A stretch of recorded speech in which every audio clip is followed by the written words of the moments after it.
வக்பு சட்டத்திருத்த மசோதா நாடாளுமன்றத்தில் இன்று நிறைவேற்றப்பட உள்ளது. கூடுதல் விவரங்களை தருகிறார் எமது செய்தியாளர் ரமேஷ்குமார். ரமேஷ்குமார், வணக்கம். இப்ப இந்த வக்பு சட்டத்திருத்த மசோதா நிறைவேற்றப்பட இருக்கக்கூடிய நிலையில இந்த ஆதரவு பெரும்பான்மை தொடர்பான தகவல்கள் என்னவாக இருக்கின்றன? மேலும் இது தொடர்பாக எதிர்க்கட்சிகள் தரப்பிலிருந்து என்ன நிலைப்பாடு இருக்கும் என்ற என்ன நடக்கும், முழு விவரங்கள் என்ன ரமேஷ்குமார்? வணக்கம். பெரும் எதிர்பார்ப்பு ஒரு புறம், மற்றொரு பக்கம் எதிர்க்கட்சி மற்றும் இஸ்லாமிய அமைப்புகளுடைய கடும் எதிர்ப்பு, இவை இரண்டுக்கும் இடையே மக்களவையில் இன்று திருத்தப்பட்ட வக்பு சட்ட திருத்த மசோதா நிறைவேற்றுவதற்காக விவாதத்திற்கு எடுத்துக்கொள்ளப்பட இருக்கின்றது. இன்று நண்பகல் சுமார் 12 மணி அளவில் சிறுபான்மை நலத்துறை அமைச்சர் கிரண் ரிஜிஜு இந்த திருத்தப்பட்ட வக்பு சட்ட திருத்த மசோதாவை தாக்கல் செய்து அது உடனடியாக விவாதத்திற்கு எடுத்துக்கொள்ளப்பட இருக்கின்றது. இந்த சட்டத்திற்கு அதிகாரப்பூர்வமான மற்றும் ஒரு பெயர் உமீது சட்டம் என்று மற்றொரு பெயர் இருக்கிறார். அதாவது unified waqf management efficiency empowerment development act என்று இதற்கு பெயரிடப்பட்டிருப்பது குறிப்பிடத்தக்கது. ஏற்கனவே கடந்த ஆண்டு பட்ஜெட் கூட்டத்தொடரின் போது ஆகஸ்ட் மாதம் மத்திய அரசு இந்த வக்ஃப் சட்டத்திருத்த மசோதாவை நாடாளுமன்றத்தில் அறிமுகம் செய்தது. ஆனால் அறிமுக நிலையிலேயே பல்வேறு எதிர்க்கட்சிகள், குறிப்பாக காங்கிரஸ், திமுக, சமாஜ்வாதி உள்ளிட்ட பல எதிர்க்கட்சிகள் இதற்கு எதிர்ப்பு தெரிவித்ததை தொடர்ந்து இந்த மசோதாவை விரிவான கலந்த ஆலோசனைக்கு உட்படுத்துவதற்காக நாடாளுமன்ற கூட்டுக்குழுவின் பரிசீலனைக்காக அனுப்பப்பட்டு அதனைத் தொடர்ந்து பாஜக எம்பி ஜெகதாம்பிகா பால் தலைமையில் சுமார் 31 பேர் கொண்ட நாடாளுமன்ற கூட்டுக்குழு அமைக்கப்பட்டது. இந்த குழு நாடு முழுவதும் பல்வேறு தரப்பினர், அரசியல் கட்சிகள், இஸ்லாமிய அமைப்புகள் மற்றும் பிரதிநிதிகளை நேரில் சந்தித்து இந்த மசோதா மீது கருத்துக்களை கேட்டு கடந்த ஜனவரி மாதம் தன்னுடைய இறுதி அறிக்கையை நாடாளுமன்றத்திலே தாக்கல் செய்தது. அந்த அறிக்கையை நாடாளுமன்றமும் ஏற்றுக்கொண்டது.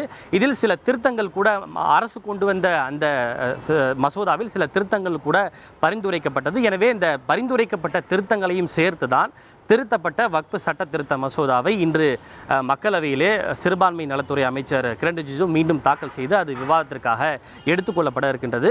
விவாதத்தை பொறுத்தவரை விவாதத்திற்காக 8 மணி நேரம் இதற்கு ஒதுக்கப்பட்டிருக்கின்றது. 8 மணி நேரத்திற்குள்ளாக விவாதம் நிறைவடைந்து விட்டால் இன்றைக்கே இந்த மசோதா வாக்கெடுப்பிற்கு விடப்பட்டு நிறைவேற்றுவதற்கான வாய்ப்புகள் அதிகம் இருக்கிறது. அப்படி இல்லை என்றால் நாளை இந்த மசோதா வாக்கெடுப்பிற்கு விடப்பட்டு நிறைவேற்றுவதற்கான வாய்ப்புகள் அதிகம் இருக்கிறது. இந்த மசோதா பொறுத்த வரைக்கும் அரசால் நிறைவேற்ற முடியுமா, அரசுக்கு பெரும்பான்மை இருக்கிறதா என்று பல கேள்விகள் முன்வைக்கப்படுகிறது. நிச்சயமாக இந்த மசோதா நாடாளுமன்றத்தின் இரு அவைகளிலும் நிறைவேற்றப்படுவது வாய்ப்புகள் அதிகம் ஏற்பட்டிருக்கு. ஏனால் அரசை பொறுத்தவரை நாம் ஒரு விஷயத்தை புரிந்து கொள்ள வேண்டும். ஒரு மசோதா நிறைவேற்றுவதற்கான சாத்தியம் இருந்தாலோ அல்லது போதிய எண்ணிக்கை இருந்தால் மட்டும்தான் அரசு ஒரு மசோதாவை அவையிலே நிறைவேற்றுவதற்காக கொண்டு வரும். அப்படி அரசுக்கு அந்த நம்பிக்கை இல்லை என்றால் அந்த மசோதாவை நிறைவேற்றுவதற்கு கொண்டு வர மாட்டார்கள். அதை தொடர்ந்து தள்ளி வைத்துக் கொண்டே இருப்பார்கள். எனவே கடந்த ஆண்டு அறிமுகப்படுத்தப்பட்ட இந்த மசோதா இன்றைக்கு விவாதத்திற்கு எடுத்துக்கொள்ளப்படுகிறது என்றால் நிச்சயம் அரசுக்கு நிறைவேற்ற முடியும் என்கிற நம்பிக்கை இருப்பதால் தான் இந்த மசோதா இன்றைக்கு கொண்டு வரப்படுகிறது என்பது குறிப்பிடத்தக்கது. பாஜக, காங்கிரஸ், மற்ற சில கட்சிகள் எல்லாம் இந்த மசோதா மீதான விவாதத்தில் அனைத்து எம்பிகளும் கலந்து கொள்ள வேண்டும் எனவும் கட்சியின் நிலைப்பாட்டை தவறாது ஆதரிக்க வேண்டும் என கொறடா உத்தரவு பிறப்பித்திருப்பது குறிப்பிடத்தக்கது.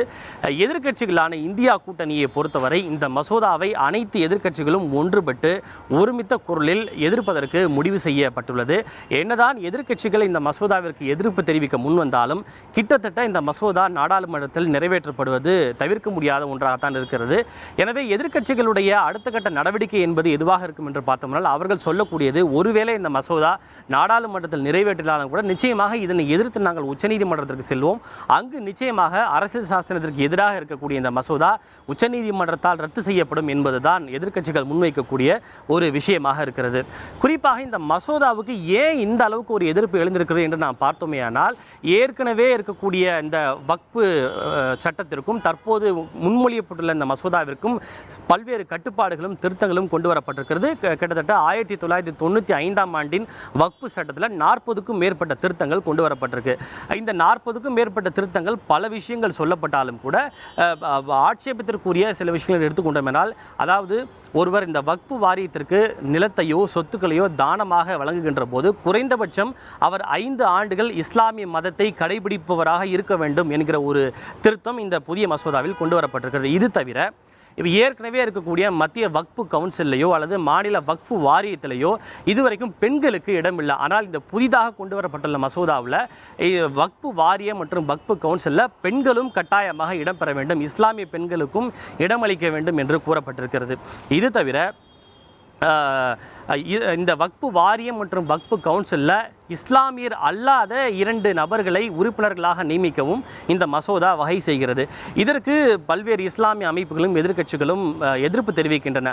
அதாவது ஒரு திருப்பதி தேவஸ்தானமோ இந்து அமைப்போ சீக்கிய அமைப்போ இருக்கும்போது அதில் இந்து அல்லாது சீக்கியர் அல்லாத மற்றொரு மதத்தை சார்ந்தவர் உறுப்பினராக இருக்க முடியாது.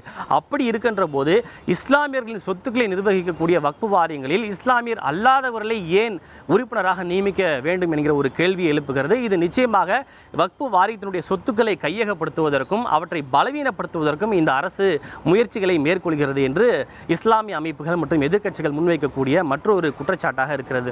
மற்றொன்று, தற்போது புதிதாக கொண்டு வரப்பட்ட இந்த திருத்தங்களில் ஒரு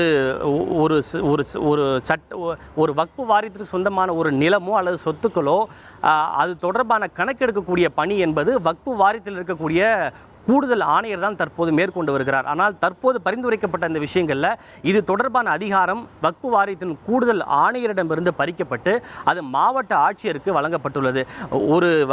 ஒரு சொத்து அரசின் வசம் இருந்து அந்த சொத்து வக்ஃபு சொத்து என்று வக்ஃபு வாரியம் அடையாளம் கண்டா ஒரு பிரச்சனை வருகின்ற போது அது தொடர்பான இறுதி முடிவை யார் எடுக்க முடியும் என்றால் மாவட்ட ஆட்சியர் தான் எடுக்க முடியும் என்று தெரிவிக்கப்பட்டிருக்கிறது. எனவே அவர் அது தொடர்பான விஷயங்களை கணக்கெடுத்து இது அரசாங்கத்தினுடைய சொத்து தான் என்று அவர் அறிவித்து விட்டால் அது நிரந்தரமாக அரசினுடைய பதிவேடுகளில் வக்ஃபு சொத்தாக அல்லாமல் அரசின் சொத்தாகவே அது பதிவு செய்யப்படும். இப்படி பல விஷயங்கள் இந்த திருத்த சட்டத்தில் கொண்டு வரப்பட்டிருக்கு. இதற்கு பல்வேறு இஸ்லாமிய அமைப்புகள் மற்றும் எதிர்க்கட்சிகள் எதிர்ப்பு தெரிவித்துள்ளன. ஆனால் அரசை பொறுத்தவரை இது யாருடைய மத சுதந்திரத்திலும் தலையிடுவதற்காக இந்த மசோதா கொண்டு வரப்படவில்லை. குறிப்பாக இஸ்லாமியருடைய சுதந்திரத்தை பறிக்கக்கூடிய எண்ணம் எங்களுக்கு இல்லை. இஸ்லாமியருடைய நன்மைக்காகத்தான் இந்த மசோதா கொண்டு வரப்பட்டுள்ளது. பல்வேறு மாநிலங்களில் இருக்கக்கூடிய வக்ஃபு வாரியங்களை மாஃபியாக்கள் கையகப்படுத்தி இருக்கின்றன. இந்த விஷயத்தை பல்வேறு இஸ்லாமிய அமைப்புகள் கூட பல ஆண்டுகளாக எழுப்பி வருகின்றன. எனவே அவர்களுடைய கோரிக்கையை அடிப்படையில் தான் இந்த ஒரு திருத்த சட்டத்தை மத்திய அரசு கொண்டு வருகின்றது. இந்த மசோதா யாருடைய உரிமையும் பறிப்பதற்காக அல்ல, மாறாக இதுவரை இஸ்லாமிய சமூகத்தில் யாருடைய உரிமையெல்லாம் மறுக்கப்பட்டதோ அவர்களுடைய உரிமையை உறுதி செய்வதற்காகத்தான் இந்த மசோதா கொண்டு வரப்படுகிறது. குறிப்பாக இஸ்லாமியர்களிலேயே சில பிரிவுகள் இருக்கின்றன. அதாவது அகா, கனீஸ், போரா இப்படி பல்வேறு பிற்படுத்தப்பட்ட பிரிவுகள் இருக்கின்றன. அவர்களுக்கு இதுவரை எந்த விதமான பிரதிநிதித்துவமும் இல்லை. அவர்களுக்கும் கூட இந்த வாரியத்தில் பிரதிநிதித்துவம் அமைக்க இந்த மசோதா வகை செய்கிறது. அந்த சமுதாயத்திற்கு தனியாக வாரியங்கள் அமைப்பதற்கும் இந்த மசோதா வகை செய்கிறது என்று பல்வேறு விஷயங்களை அரசின் சார்பில் முன்வைக்கக்கூடிய ஒரு கருத்தாக இருக்கிறது. எனவே இந்த மசோதா இன்றைக்கு ஒரு பெரிய எதிர்பார்ப்பை ஏற்படுத்தி இருக்கிறது.